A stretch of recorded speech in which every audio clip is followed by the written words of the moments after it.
Gandrīz 2 nedēļu ilgais Kailsals, kas šogad piemeklēja pārsvarā Zemgales zemkopjus, ir nodarījis pamatīgus postījumus, un, protams, ka tā atvieglot uzelpot var tikai tie zemkopi, kas savus sējumus vai nu apdrošināja, vai nu jau ir saņēmuši, vai tikai saņems kompensācijas par dabas nedarbiem.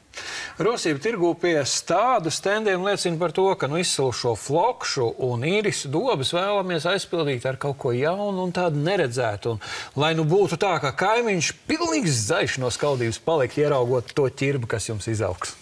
Kā tad ir šī gada un šīs sezonas stādu tops, kas ir iecienītākais pircēju vidū? To mēs tūdaļ noskaidrosim, jo garā rindā, lai to noskaidrotu, stāvēja arī Sendija Burka.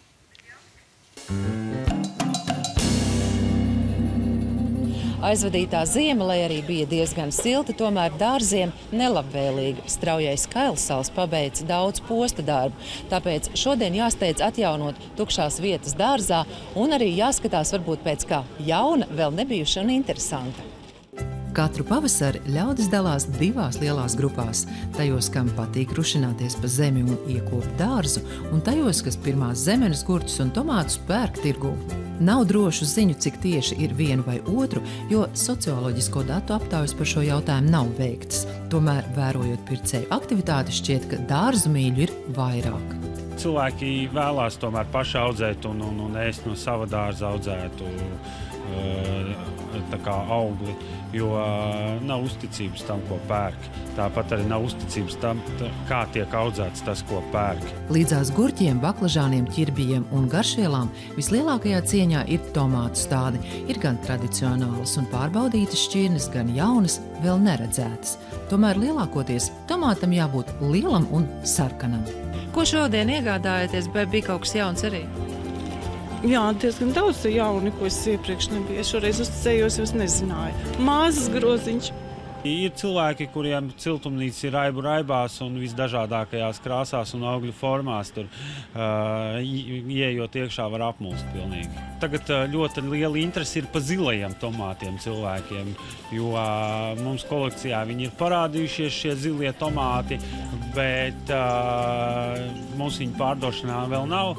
Tieši augļkopības jomā vajadzētu pirkt Latvijā pārbaudītu šķirnes un stādus. Ja? Dekoratīviem kultūram tas nav tik svarīgi, kaut gan te arī ziemcietības faktors ir svarīgs, bet es teikšu, ka ēdamās lietas nevajadzētu tiešām izvēlēties citu zemju šķirnes. Lai kaut ko iestādītu, nemaz nav vajadzīgs dārzs. Šodien var izlīdzēties arī ar balkonu vai palodzi, un ir tādas šķirnes, kuras izaugs un nesīs augļus arī tad, ja jums nav zaļo īkšķīšu. Galvenais – neaizmirst aplēstīt.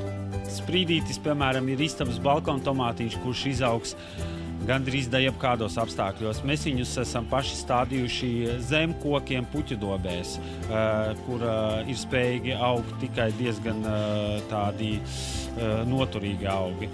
Dārzmīļi ir interesanti publika. Ir arī ļaudis, kas savus dārzus izpucējuši kā glancēto žurnālos, un viņu vienīgā vēlme ir iestādīt kaut ko tādu, kas vēl nav kaimiņa dārzā. Šo pavasaru fenšmekeri izvēlās augstās krūmelenes, ļoti daudz ēdamās lietas. Ja? Izvēlās saulsērdz ēdamo, ja?